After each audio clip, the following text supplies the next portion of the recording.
The Word of God is alive and powerful, sharper than any two-edged sword, piercing even to the dividing asunder of the soul and spirit, and of the joints and the marrow, and is a critic of the thoughts and intents of the heart.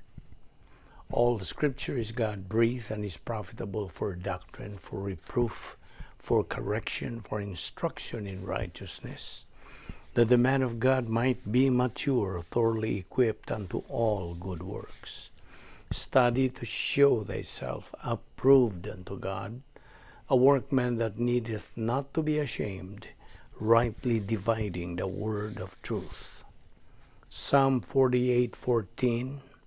For this is God, our God, forever and ever. He will be our guide even to death. Proverbs 10:27. The fear of the Lord prolongs days, but the years of the wicked will be shortened. Job 5:26. You shall come to the grave at a full age, as a sheaf of grain ripens in its season. 2 Corinthians 5:1. For we know that if our earthly house, this tent, is destroyed, we have a building from God, a house not made with hands, eternal in the heavens. 2 Corinthians 6:18.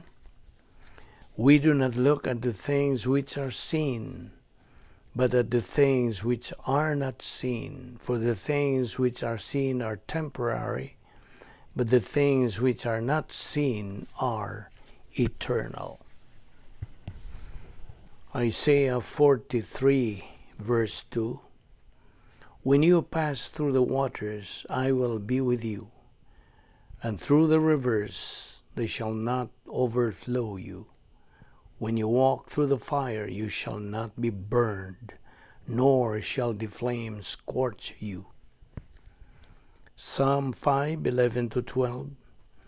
Let all those rejoice who put their trust in you. Let them ever shout for joy because you defend them. Let those also who love your name be joyful in you. For you, O Lord, will bless the righteous. With favor you will surround him as with a shield. Psalm 34:7. The angel of the Lord encamps all around those who fear him and delivers them. Proverbs 21:31. The house or the horse is prepared for the day of battle, but deliverance is of the Lord. Proverbs 29:25. The fear of man brings a snare, but whoever trusts in the Lord shall be safe. Psalm 4:8. I will both lie down in peace and sleep, for you alone, O Lord, make me dwell in safety. Psalm 23:4. Yea, though I walk through the valley of the shadow of death, I will fear no evil, for you are with me.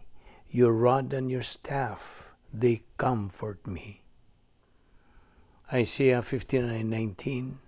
So shall they fear the name of the Lord from the west, and his glory from the rising of the sun.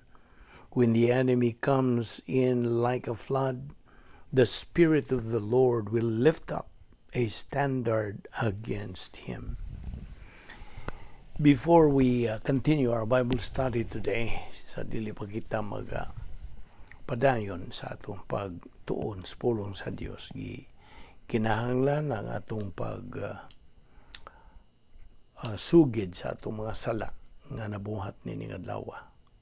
Kini mahimo lamang babag sa atong pagabuhaton nga pagtuon sa pulong sa Dios, kundi kini isugid ngadto sa tubangan sa Dios. 1 John 1:9. If we confess our sins, God is faithful and just to forgive us our sins and to cleanse us from all unrighteousness. Human imubuhata ka na, ikaw mapuna usab sa Espiritu Santo, ug may balik ikaw sa imong pagkiumbitay sa Dios. Ug andam na usab ikaw sa pagpadayon sa pagtuon sa pulo sa Dios. Alang kanimo nga dili pa magtotoo or still an unbeliever,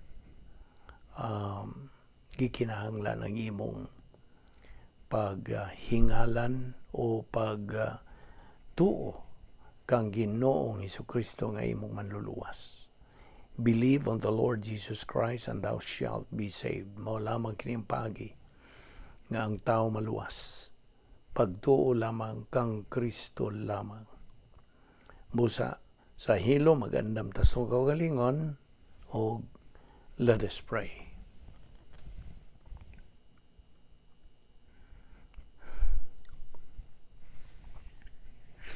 Balaan na mo nga Diyos, nagkapasalamat kami kanimo na tanan sa imong pagdala kanamo na usab nining dapita, nining adlaw, aron kami makapadayon sa among pagtuon sa imong balaang pulong. Salamat o Diyos.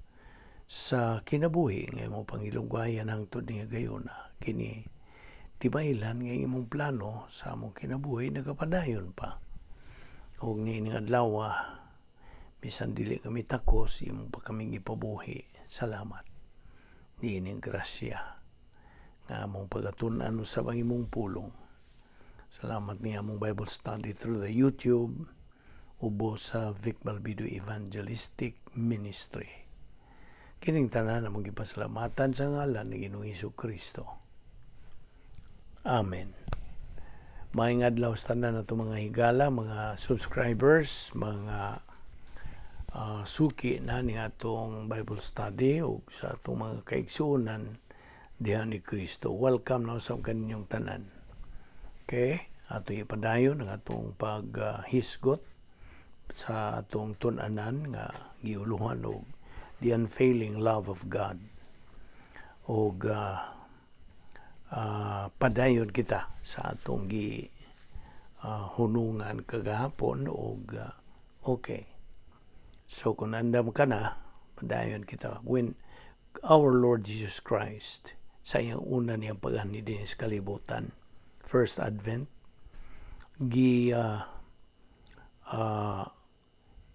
was confronted by Satan sa pagtintal kaniya.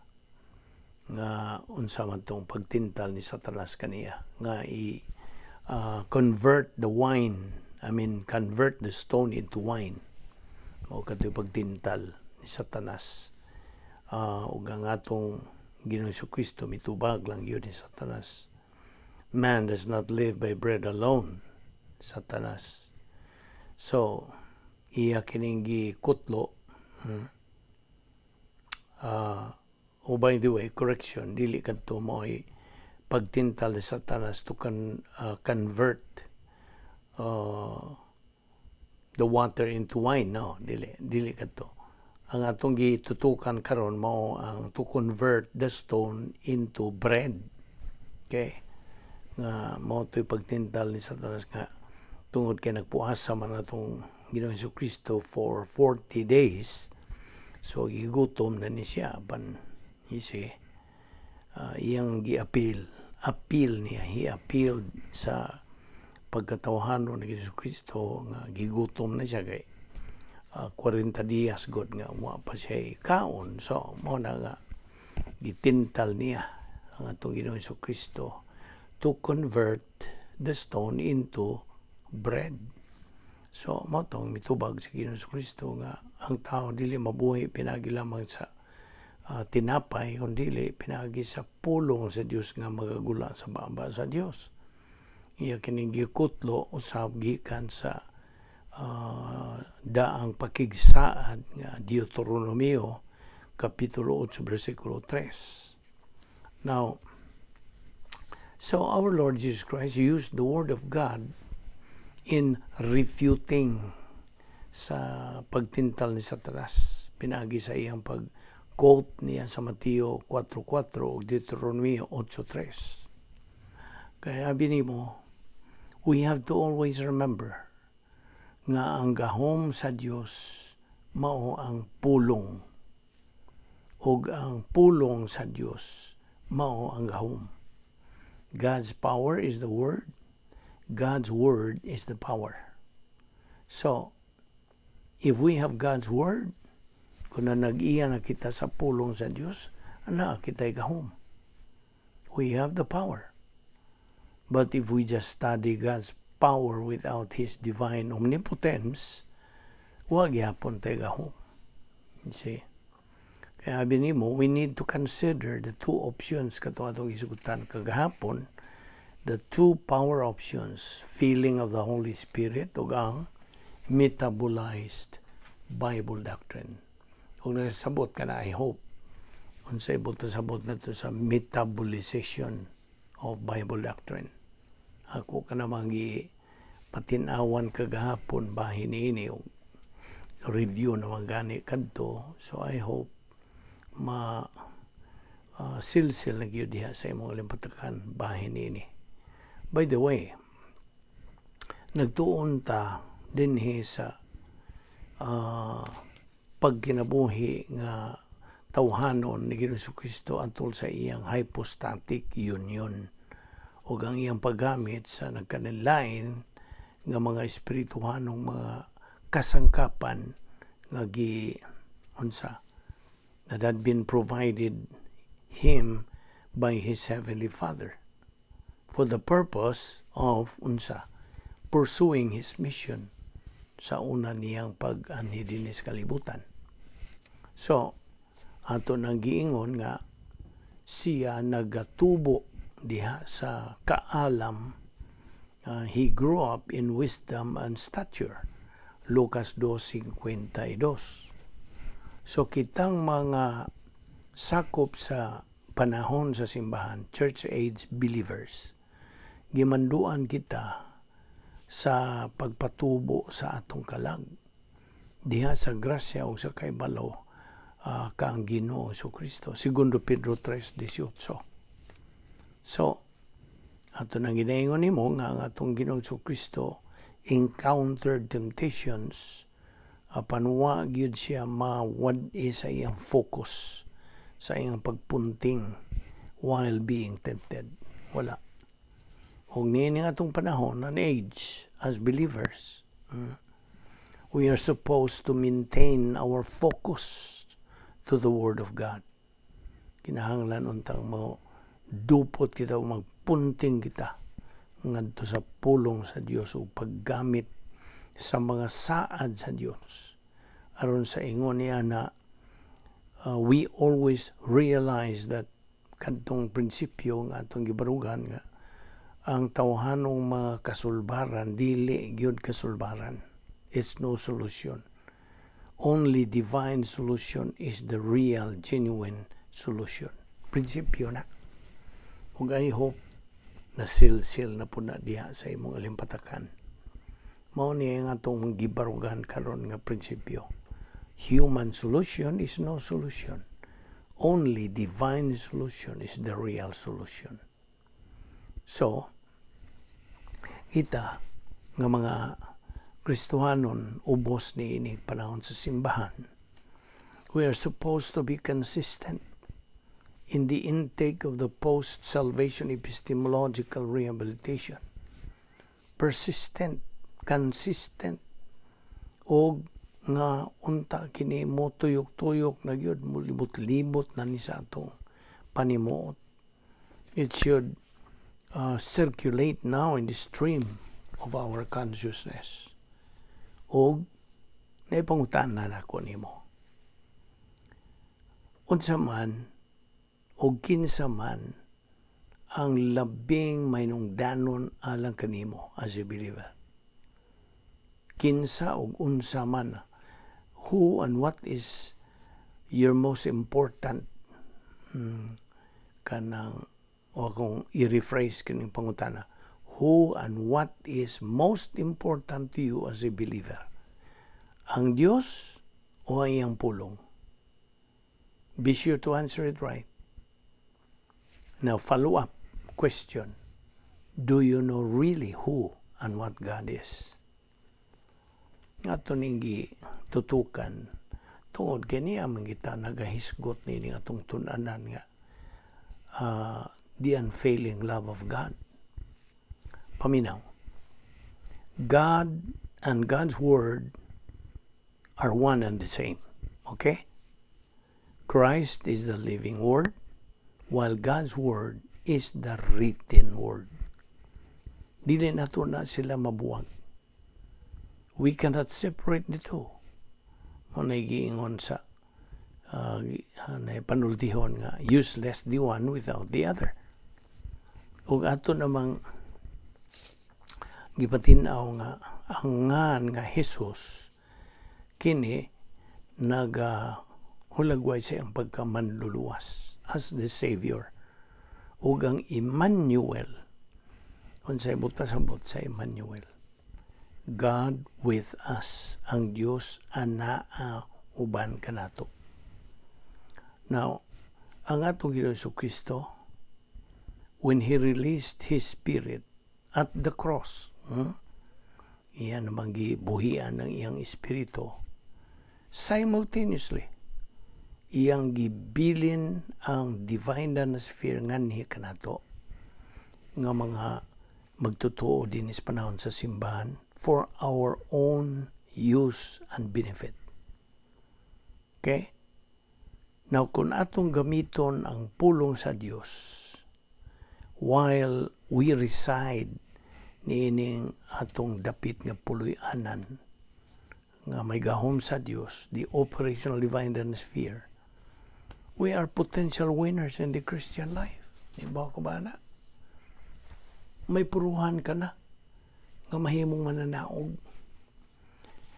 O si Satanas, being God's arch enemy, had tried our Lord, had tried to tempt our Lord to utilize His divine essence rather than His human essence. Diya mo na. Iyang giswayag, tintal yun ang atong Ginoong Kristo. Nga mo gamit unta siya sa iyang Diyos noon nga kinaiya rather than His human essence.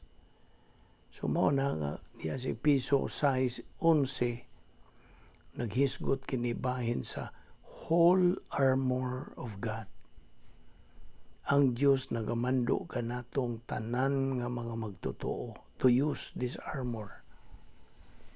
Now, it is God, the Holy Spirit, who empowers believers to use them in their life. Ang Espiritu Santo, mo'y naghahatag niya ng gahom. Naghahatag ka nato o gahom, nga atong magamit kini sa atong kinabuhi. Now, ato naman po nag-isgutan nga si Satanas, doon na siya ay tumong alang sa matag tao ni kalimutan na.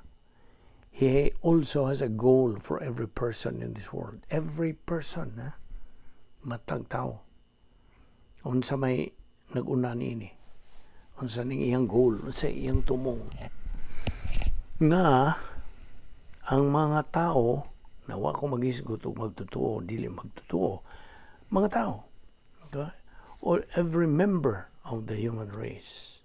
Ang goal ni Satanas, mao nga that they won't believe in Christ. So, dili sila maluwas. Okay? Ikaduha, that those who are saved, kadtong nangaluwas na, dili unta mo tubo spiritually. Na, mao na nga, iyag yung babagan ng mga tao sa pagkadungog sa mayang balita sa kaluwasan. Mangita yun na siya pagi. Taman sa ginawa iyag yun ang pangitaan pagi within His power nga dili makadungog sa mayang balita sa kaluwasan. Kaya ini kadungog na naipuruhan nga mutuo. So, maluwas. Ngunya, kadtong luwas na unsa po yung tuyo niya, tumong niya nga mao nga dili unta sila mo unsa kanang tuon sa pulo sa Dios. Iyang yung babagan. Di na sila magatuon sa pulo sa Dios aron nga dili sila mutubo spiritually. Kay si Satanas God, labihan mga pagkamiserable. Kinaluoyan siya makaluluoy tanan nga mga binuhat sa Dios. O maumitan ning prinsipyo mi tuy hakaw gyapon nga tungod kay miserable siya, misery loves company. Buot siya daghang maduhi niya nga maparihan niya nga miserable pod. Hinumdumi ang unsa to'y policy sa Dios. What is God's policy? Grasya. Apan iyang Satanas unsa man po'y iyang policy? Napod siya policy. Apan ang iyang policy evil. Dautan. So, what would you follow? Pili ka. You have your own volition. Makapili ka. Buot ka bang kanang ma-influence sa evil or sa grasya. Na kay kapilian. It's a matter of choice. So mo ni nga ang 1 Peter 5:8 nagamando kanato. Be sober, be vigilant, because your adversary the devil, as a roaring lion, walketh about seeking whom he may devour. Nag-move na siya. Sige siya libot-libot, pangitag kinsay ang tukbon. You see? So mao na ang imanduan kita sa pagpadayon gyud sa atong spiritual momentum. O hangtod nga magkambot gyud nato ang spiritual maturity stage, ang that is otherwise called as life beyond gnosis, that we must consider when we confront the devil. Mao gini atong gamiton nga gahom. Now, doon na rabay duha ka matang sa confrontation against Satan. There are two kinds of confrontation. Defensive, ikaduha, offensive. You see?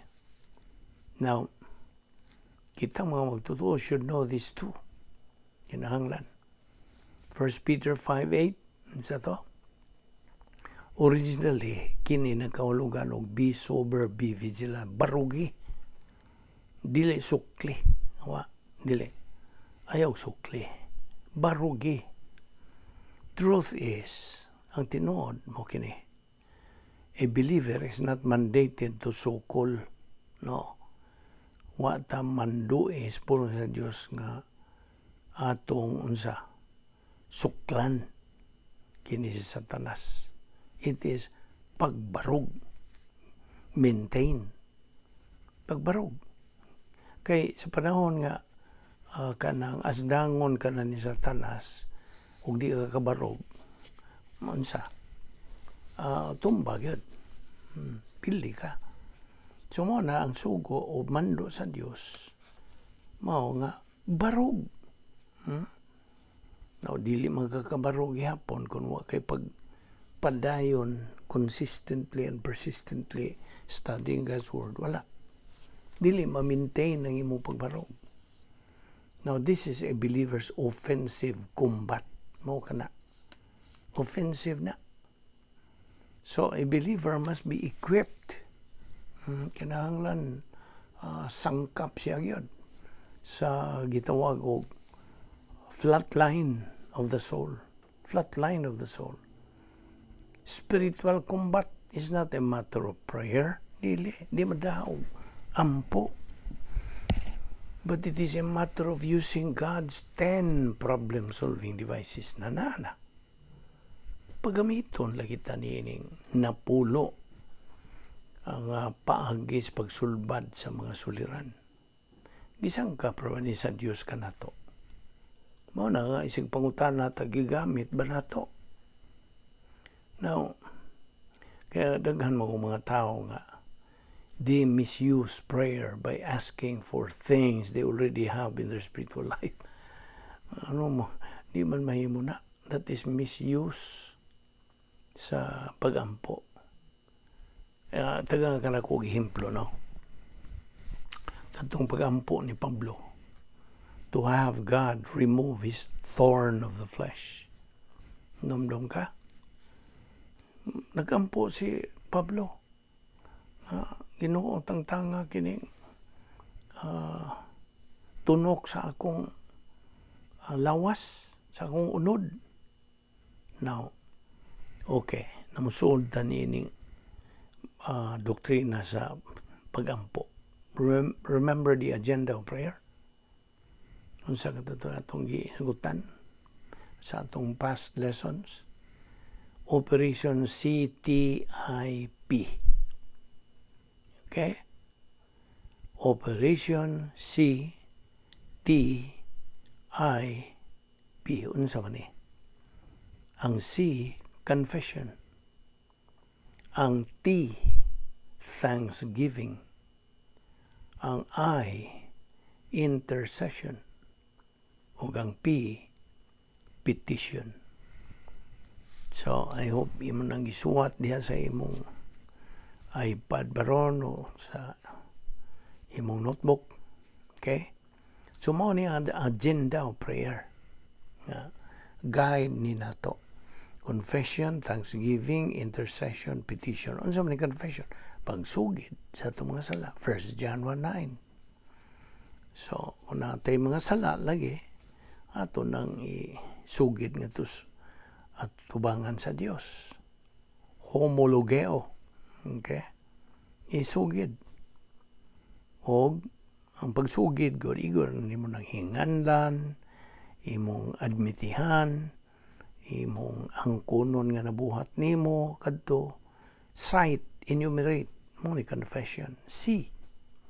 Unsay sunod? Human ka makasugid, imo na magisugid ang mga sala ngadto sa Dios, then magpasalamat ka sa Dios. Pasalamat nga buhi ka pa niya ng higayuna o tanan nga pagsangkap o protection and provision sa Dios na ng adlaw. O niya, ikatulo, ang intercession. Unsa man ang intercession? Pagampo ni sa uban. Alang sa uban, imo bang mga hinigugma, imo mga higala, bisan ganito imong mga kaaway, i-appeal na intercession sa ilang mga kinahanglan sa kinabuhi, panalitan na sakit ba sila, i-appeal na sa imong intercession. O human yan na ato na ta sa litra nga P. P is petition. Pagampo ni alang sa atong kaugalingon. So, katapusan na ta. Petition, pagampo na sa atong mga unsa bang mga burden in life, unsa na mga kabugaton. So, petition. Okay? So, confession, thanksgiving, intercession, petition. Mao na. Ayaw pagpakawa ni maong agenda kay otherwise you will misuse prayer by asking things that you already have sa mga espirituhanong kinabuhi. So, unsa may tubag sa Dios, yan itong pagampo ni Pablo. Si Apostol Pablo nagampo niyan itong sayop. You see? That was a misuse of prayer. Unsay tubag sa Dios. Pablo, ang akong grasya igo na alang kanimo. My grace is sufficient for thee. Mao ni ang kanang grasya ang gisgutan diha, my grace. This is grace orientation. Mao kanay kaupat nga problem solving device. Now, this actually is power. Gahom na diha. The power of Bible doctrine. Yes. Wa ka ba kay mao nga gahom ang pulong sa Dios? The Word of God is alive and powerful. Na. Hebrews 4:12. Nga sige na ito kanang bat-bat sa di pa kita magsugod sa itong pagtuon sa pulong sa Dios. Ang pulong sa Dios buhi o nagalihok nga gamahanan. So, akong balikon itong prinsipyo ganiya na hindi na yun na nimo makalimtan Let's remember the principle, human solution is no solution. Underline this, no solution. Only divine solution is the real, right, and genuine solution. Now, let us remember, by the way, the doctrine that nagtudlo ka natong mga magtotoo nga, ang unang pag-ani ni Kristo din sa kalibutan in our Lord's first advent, and when He lived with men, okay, iyang natuman gyud ang iyang mission on earth. Okay?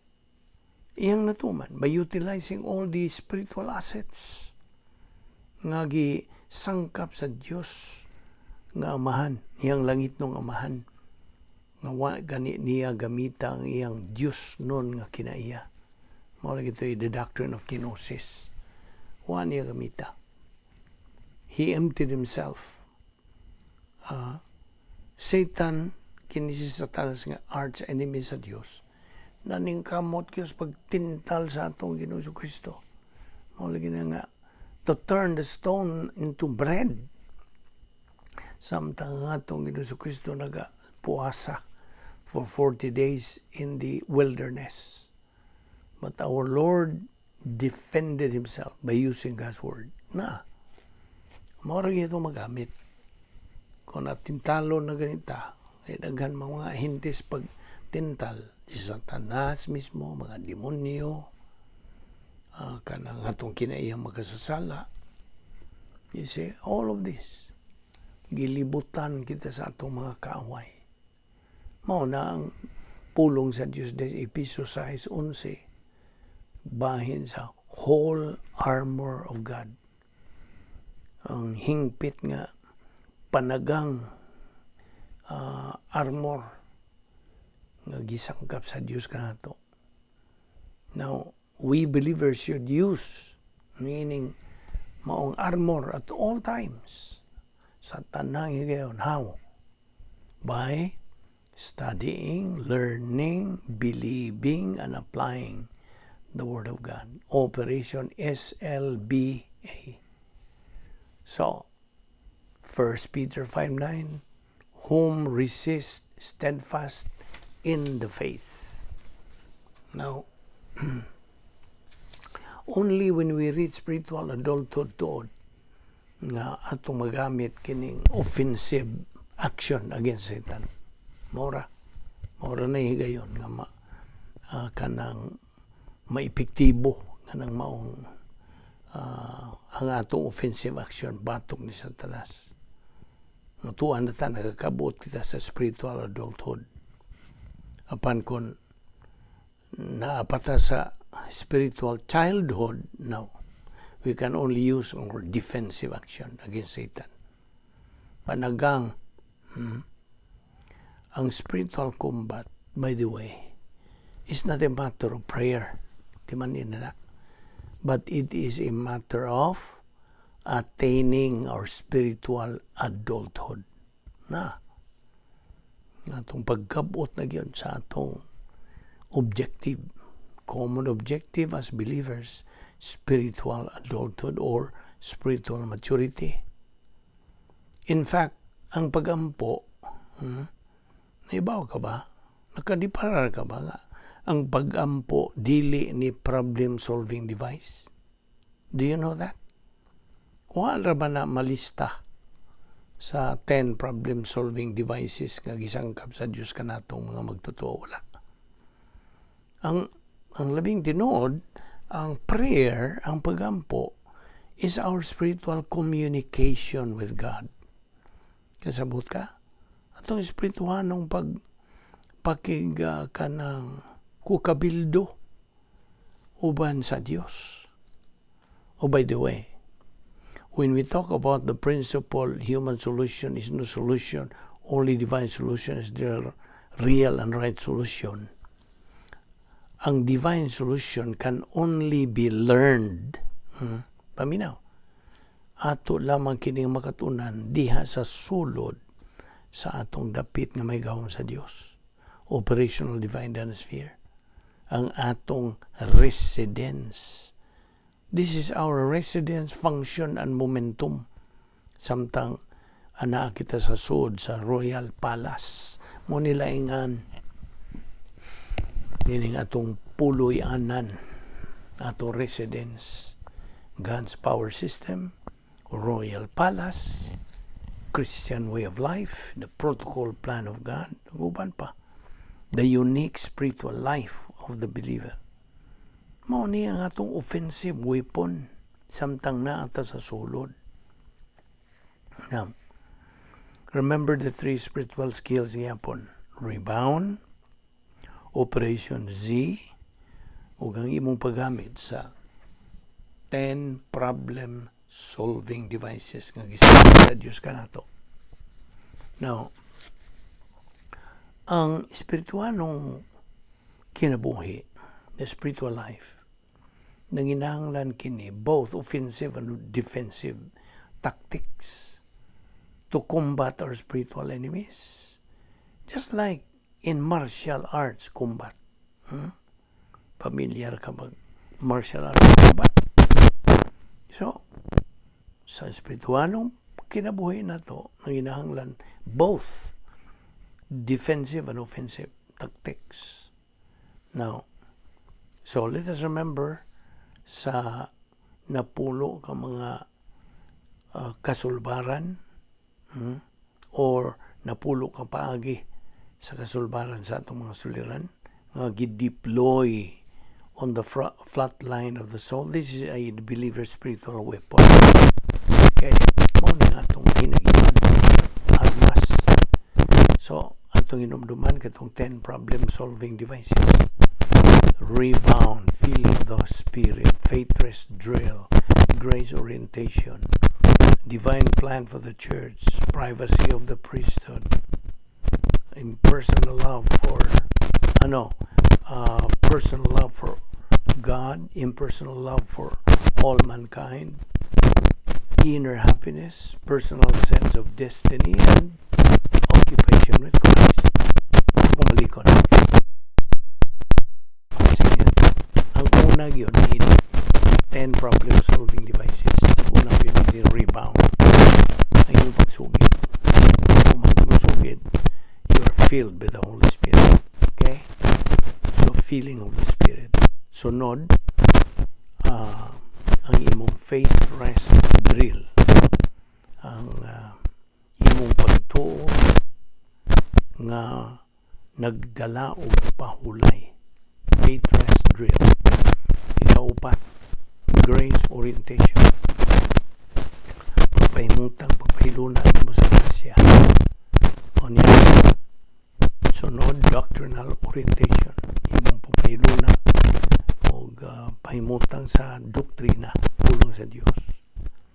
Ang ikaunom, ang imong personal nga gugma ngadto sa Dios.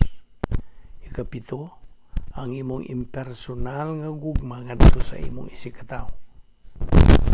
Ikawalo, ang unsa sulod nun nga kalipay, sharing the happiness of God. Ug ang ikasiyam, ang imong personal sense of destiny. Ug ang ikanapo, occupation with Christ. Now, by the way, unsa man yung defensive weapons, unsa po'y offensive weapons. Okay. Well, of course, concentrating on the 10 problem-solving devices, ang defensive weapons,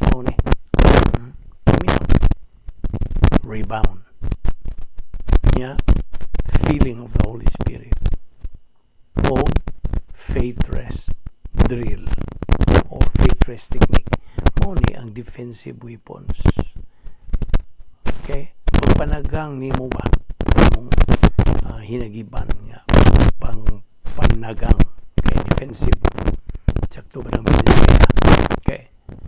Unsa man pud tong offensive weapons? Ang imong pagdasdas, armas nga imong gamiton sa pagdasdas. Offensive weapons. Okay. Tulo gihapon. Grace orientation, ang imong pagkahiluna o pagkahimutang sa grasya. Sunod, doctrinal orientation. Pahiluna na ka o pahimutang nimo ang imong kaugalingon sa pulong sa Dios. O ang ikatulo, ang imo ng personal nga gugma ngadto sa Dios. Mao ni ang offensive weapons. Offensive pag sukol, pag dasdas na. Okay? Abanti nga hinagiban nga imong gamiton. Grace orientation, doctrinal orientation, o personal love for God. Okay?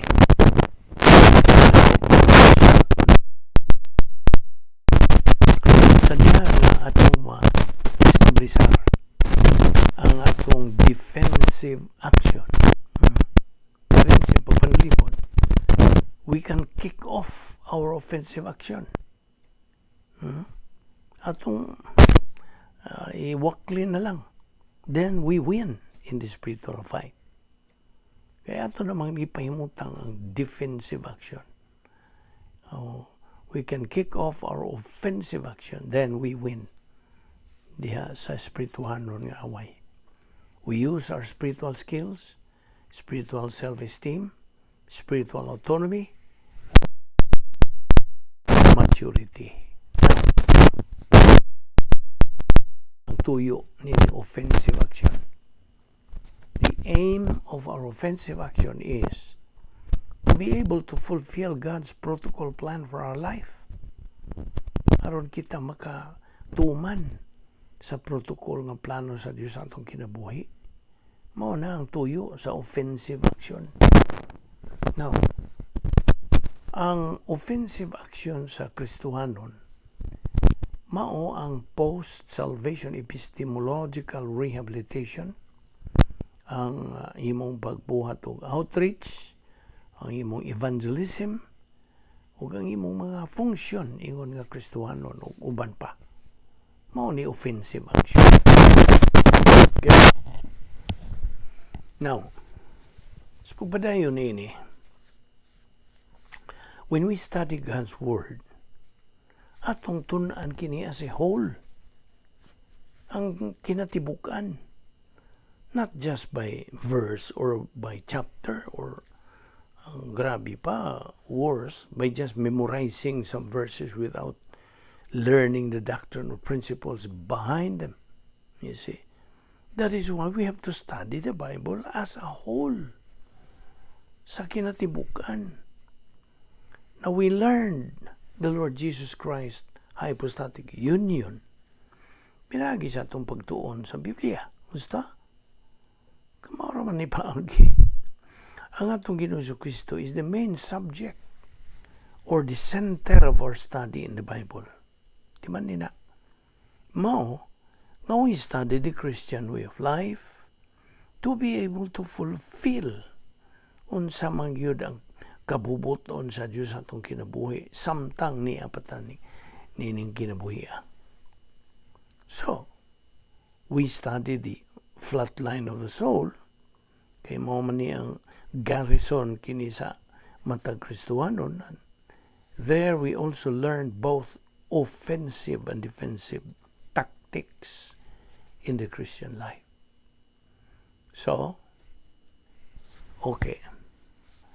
Abrihin mong Biblia di Mateo 4, versikulo 5 ngadto sa 6. Duha ni ka mga bersikulo. Now, ang atong Ginoong Kristo gitintal ni Satanas nga paambako niya, tiyaw mo na, paambako niya ang atong Ginoong Kristo gikan sa giingon diyang pinnacle of the temple. Now, Satan quoted scripture ba?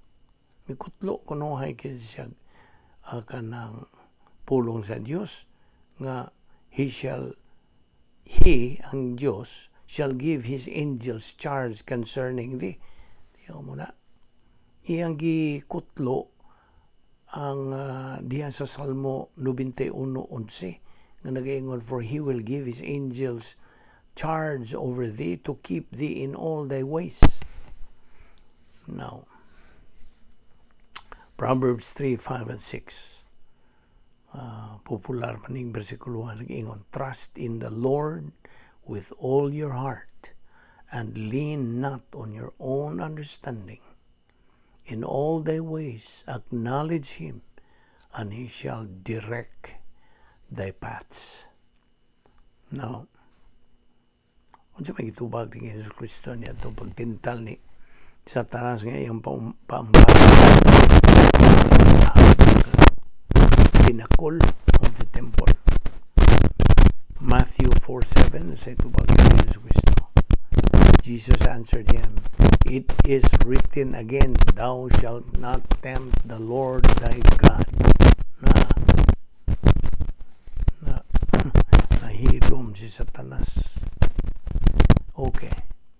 Man iya, katong 3 spiritual skills: feeling of the Holy Spirit, metabolize Bible doctrine, o utilization of God's 10 problem-solving devices. Now, ato naman yung ipangisgutan kinibang bahin sa apostatic Kristo. Doktrina ni. Okay. Kini maong hypostatic union is the doctrine that says that He is 100% humanity and 100% deity. Diyos 100% nga Diyos o 100% pod nga tao. Mao na ang doctrine of hypostatic union. But let us remember always nga bisan tuod ang duha niya ka mga kinaiyas buwag are separate from each other. The two natures do not mix together. Wa na magkasagol. That's what makes our Lord Jesus Christ the unique person in the whole universe. Mao na siya ra gyud ang talagsaon, dili kasagaran nga persona sa tibuok universo. So this doctrine therefore needs a thorough study, makuti, meticulous, and careful study nganuman tungod kay kining maong doktrina, kining doktrinaha has been so misunderstood and so misinterpreted by many religious groups. You see, ilang gilawgaw. Now, si Ginoong Kristo sa iyang earthly life, migamit sa iyang prototype divine dynasty. Nagpuyo siya dito sa sulod lamang. Mao na nga, at wag yun siya makabuhat, bisag gamay na lang nga sala. No, not a single sin. Mao bitaw tong na ay Latin nga sinultihan niini. Nga siya, si Ginoong Kristo was able not to sin because He resided in the prototype divine dynasty all the time. So, He was able not to sin. Diba ni? Ug ang Latin nga pulong niini is posse non peccare. Diba ni na? Posse non peccare. Able not to sin. Ug sa laing bahin, si Ginoong Kristo was not able to sin. Lahi na ni. Kaysa una, able not to sin man to. Karon, He was not able to sin because He was God, natural. Na karon ang Latin nga pulong nini, non posse peccare. So nakuha ni mo? Ang kumalikon. Our Lord Jesus Christ was able not to sin. Posse non peccare. Ngano? Why was He able not to sin? Because He resided dito siya magpuyo sa prototype divine dynasty all the time. Huwag yun siya magawas. O, ikaduha, He was not able to sin. He was not able to sin non posse peccare. Why? Why was He not able to sin? Because He was God. Kasabot ka? Now, Si Ginoong Jesucristo, nagaagad lang yun sa iyang pagkatao, not to sin. He depended upon his humanity not to sin. But let us remember that he did not depend on his deity. Wala lagi siya agad magsalig sa iyang pagka-Diyos. Kaya nga naman, tungod kay iyang pagka-Diyos cannot really sin. Di man yun. But his humanity can sin. Diba? Ang iyang pagkatao. But he was not able to sin. Do you know what I mean? Nasabtan mo? Apan, nga naman yung tanan, why all this? Tubag? Because he is showing to us, iyang ipakita ka na to, that the Lord Jesus Christ did not depend on his deity, but to utilize his being human. You see? Nasabtan mo? Okay. Hebrews 4:15. Hebrews 4:15 again. For we have not an high priest which cannot be touched with the feeling of our infirmities, but was in all points tempted like as we are, yet without sin. Now, kining, for we have not an high priest which cannot be touched, kanang buot pasabot ning touched, sympathize. Now, so ang ato Ginoong Jesucristo did not really utilize his being God. Wag yun. As we can understand during the three temptations ni Satanas na gi-confront siya. You see, si Satanas naningkamot sa sa iyang pagkatao. Satan tempted our Lord's humanity, not his deity. Because kini si Satanas knew he cannot do anything about our Lord's deity. Huwag siya mahimo. So, may concentrate kini si Satanas sa pagkatao ni Ginoong Jesucristo. Pinagis pagtintal kaniya. Now, ang target God sa tanang mga puwersa sa kadautan, mao ang pagkatao ni Ginoong Jesucristo. Ayaw kalimti na. Dito gyud i-focus gina target kaniya. Again, since our Lord's deity cannot be tempted, hindi man matintal, si Satanas may target sa pagkatao ni Ginoong Jesucristo. That is why, ingon nga mga magtutuo ni Ginoong Jesucristo, kita, imanduan to learn, study, learn, believe, apply God's spiritual assets to be able to suppress all temptations. Maura ba ni nga itong panalipod? Kung buot ikaw nga magmadinaugon, bantok sa mga pagtintal, then, mauna. Tun-i, kat-uni, tuuhi, o gamita ang mga espirituhanong mga kasangkapan sa Diyos kanato.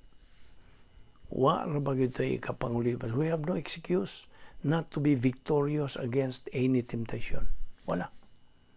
Kaya sabi mo, it is all a matter of choice. Na saan lagi ni mo pagbarog, saan ni mo dinaugon, batok sa mga tentasyon, batok sa mga puwersa sa dautan, kung wa kay pulong sa Diyos, wa kay gugma, wa kay kainit sa pagtuon sa pulong sa Diyos. You see, manigingo sa kumamiguting kagol, yugas nining awaya ng espirituanon. You see. Now, okay, let us reverse concentrate atong i-recall sa 7 ka mga gikinahanglan sa espirituanong kinabuhi. The 7 requirements. Numdum ka? Unsa man yung mga 7 requirements sa espirituanong kinabuhi? Kinahanglan marutin na kini. Mao na ni naandan nimo. Kaduha, organized life. You must have an organized life. Organisado, hanay, hapsay, kanang sa pay ubang mga synonyms binisaya. Gipahiluna o gihanay, hinanay nga kinabuhi. Ikatulo, true scale of values. Ang matuod yun nga pasiuna sa mga mahinungdanong butang, mga essentials. Okay? Mo ni true scale of values. Unsa man gyud ang true scale of values? Ang pulong sa Dios. May basihan itong tanan. Ikaupat, ang atong pagbuhat, itong husto, tukma, maayong mga desisyon nga ato himuon diha sa position of strength. Unsa man ning position of strength? Operational divide atmosphere. Adto ra nato kanang himo og mga desisyon nga husto, tukma ug maayo diha ra sa sod. Apart from it, gawas niya na puro gyud sayop. Dili maayo, sayop, tawanon. Okay. Mao ni kaupat. Ikalima, persistence. Iyong pagkamalahutayon. Iyong ikaunom, perseverance. Ang imong pagkamasigihon, perseverance. Ug lain pa gyud, one more thing. Kita nga mga magtotoo gipuy-an sa Espiritu Santo. Kini nga tong lawas. Know you not that your body is the temple of the Holy Spirit? O kining maong gahom. Ang gahom nga Dios nun available ni 24/7, 365. Apan, again, it is a matter of choice. Ito ni ipadayon ugma. Niya pa'y daghang mga nindot kayo mga punto sa doktrina nga itong paghisgutan. So, ayaw sipyat sa sumpay ni ugma. Magampo ta, amahan na mong Diyos. Salamat sa imong pag-uban ka mo sa among pagtuon sa imong balaang pulong nga mao lamang ang among kalig-on, kabaskog, kaisog sa among Kristohanong pagkinabuhi. Wa na lain nga magamit. Kining tanan grasya mangyod. Wala kami amuan nini o Diyos, igo lang kaming magadawat. We do not deserve, we do not earn, we do not work for this. Ikaw matinumanon magayod sa imong mga saad nga ni kanamo. Salamat dada kami ugma pagbalik dinhi aron kami makapadayon sa among spiritual momentum. Salamat ning among Bible study through the YouTube under the Balbido Evangelistic Ministry. Kining tanan among gipasalamatan sa ngalan ni Ginoong Kristo. Amen.